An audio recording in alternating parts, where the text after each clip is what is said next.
최고 매출은 1200 정도. 하루에 2시간씩 자면서 공부를 했어요. 한 가지만 하면 불안해요. 일단은 병인 것 같아요. 안녕하세요. 아동복 쇼핑몰 운영하고 있는 이연아라고 합니다. 제가 지금 판매하고 있는 거는 국내에서 생산되는 아동복들인데 도매몰에 나오는 거는 제가 다 업로드 한다고 보면 되고, 구매 대행은 한국 쇼핑몰이나 한국 현지에서 구매할 수 없는 독특한 형태의 물건이라든지 이런 부분을 해외에서 구매를 해서 들여오는 건데, 구매를 해서 전달자의 역할이거든요, 구매 대행이. 최고의 매출을 여쭤봐도 돼요? 최고 매출은 1200 정도 나왔던 것 같아요. 다른 대형 쇼핑몰들이, 중국 현지에 있는 몰들이 한국에 입점을 하면서 많이 반토막이 났죠. 쇼핑몰 같은 경우도 많이 변화가 생기는 부분이다 보니까 추세를 막 따라가기도 가끔은 벅찰 때가 있어요. 회사를 안 다니면서 이 정도 수익을 제가 유지한다는 거에 대해서는 늘 감사하게 생각하죠. 처음에 한국에 와서 접한 거는 방송일이에요. 아무래도 뭐 배운 게 도둑질이라고 북한에서부터 방송을 했었으니까, 북한에서 제가 했던 방송은 그냥 뭐 위대한 용도자 김정일 동지께서 이런 걸 많이 했었는데, 한국에 와서 했던 라디오는 북한 주민 여러분 안녕하십니까? 지금 여기는 서울에서 보내드리는 대한민국 자유의 소리 방송입니다. 근데 북한 톤도 제가 목소리 톤만 조금 바뀔 뿐이에요. 안녕하십니까? 남한 주민 여러분. 여기는 북한에서 보낸다고 해야 되나? 예. 방송일을 오래 하다 보니까 좀 다른 것도 해야 살아가는데 더 여유가 있지 않을까, 이런 생각을 했어요. 그리고 회사를 다니면서 불안감에 사실은 시작을 했단 말이에요. 쇼핑몰 공부를. 그래서 하루에 2시간씩 자면서 공부를 했어요. 한 가지만 하면 불안해요. 일단은 그 병인 것 같아요. 계속 스스로를 갈구고 막 압박하고, 하나 더 해야 돼, 네가 지금 놀 시간이야, 오늘 그만큼 놀았으면 됐지, 책 끼고 나가 해서 어떤 데는 책도 못 보면서 책을 끼고 계속 나오거든요. 방송일 할 때, 학교를 그때 대학을 다니고 있을 때인데 직장분들이 그러셨거든요. 아니, 남들은 취직을 위해서 대학을 다닌다는데 저 사람은 취직이 다 됐는데도 왜 저렇게 대학에 목을 매냐고 막 그러시는 거예요. 그래서 아니, 그 직업이 제가 완전한 뭐 철밥통이면은 학교를 그만뒀을 수 있는데, 철밥통이 아닌 직업은 언제든지 없어질 수도 있잖아요. 근데 뭐 학력은 영원한 거니까, 이런 생각이 있었던 것 같아요. 결국은 제가 그 회사에서 뭐 죽을 때까지 일하게 된 거 아니잖아요. 그만두게 되니까 내가 역시 두기를 파기 잘했구나 이런 생각을 하는 거죠.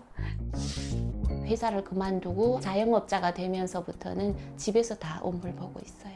직장을 다닐 때랑은 똑같아요. 그냥 아침에 일어나는 시간부터 쇼핑몰 다시 만지는 시간이 그냥 일반 회사 다닐 때랑 똑같은데, 신상이 많이 올라오는 날에는 업로드 때문에 좀 바쁜 날이 있는데, 그런 게 좀 개수가 적거나 한 날은 되게 여유롭게 보내는 편이에요. 제가 쇼핑몰을 시작하면서는 평일에 엄마랑 밖을 나가서 커피 마시는 기회가 많아요. 그리고 또 애 있는 시간에 집을 지키고 있다는 게 애한테 너무 좋은 거예요. 애가 막 들어올 때 오, 엄마 있네 이렇게 하면서 들어오거든요. 엄마로서 구실, 자식으로서 구실이 엄청난 메리트인 것 같아요. 좋은 거죠. 좋았어요. 우리 애기요. 그럼 다 잡았어요. 우리 딸내미는 약간 좀 싸가지가 없거든요. 그래요? 싸가지가 없어요. 엄마가 많이 웃어도 왜 이렇게 많이 웃어? 야, 웃어야 복이 많이 온댔어. 그래서 대꾸질도 하고 막 말도 안 듣고 해서 난동에 이제 시간들이 있긴 한데, 15살까지는 지켜봐야 될 것 같아요. 제가 직장을 다니는 와중에 도자기 자격증 과정을 다녔었어요. 사실은 이제 취미로 해서 한 건데, 그걸로 나중에 봉사를 하고 싶다는 생각이 들더라고요. 조금씩 봉사를 하다가 주변 분들이, 야, 누구 남북 하나재단에 나오는 그런 예산이 있는데 거기 한번 봉사단체로 지원을 넣으면은 좀 더 이렇게 크게 풍성하게 할 수 있지 않겠나. 탈북민들 중에서도 좀 다자녀 가정들, 한부모 가정들, 그리고 어르신들 모셔다가 도자기에 그림 그리고 물레로 도자기 빚고, 그 봉사를 했었어요. 그리고 또 도자기 봉사하면서 중간에 북한 음식도 한번 만드는 그런 테마도 하나 들어가 있고, 찹쌀 나눔 같은 것도 중간에 한두 개씩 넣고, 제일 좋아하시더라고요. 도자기보다 더 좋아하시는 것 같아요. 저도 계속 한부모로 쭉 한국에서 살아왔고 정말 많은 혜택을 얼마 전까지 계속 받았거든요. 좀 정직하게 올바르게 애들 앞에서 본보기를 보여주려고 하는 한부모들은 내가 정말 도움이 되는 것 한번 도와주고 싶다. 내가 힘들게 버텨왔고 살았으니까 제가 어느 정도 또 좀 더 성장하면 그런 쪽은 부담이 없어요. 그쪽으로 도움 줄 수 있는 사람이 되고 싶어요.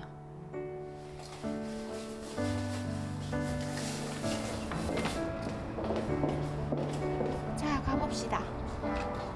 나를 좀 보듬어줘야겠다 약간 이런 생각은 안 드세요?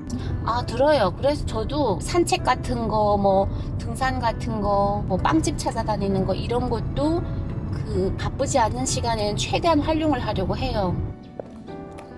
지금 어제도 그랬고 오늘 아침에도 생각을 했는데 힘들 때는 저도 막 꿈도 막 없어지는 것 같고 뜻대로 안 될 때는 좌절되고 절망할 때가 있는데 그래도 여기까지 온 내 목숨이 소중하고 그냥 나를 위해서 사는 시간이다 이런 생각을 해봐요. 늘 내 자신이 첫 번째가 되는 삶을 사는 게 중요하다고 요즘 많이 생각합니다.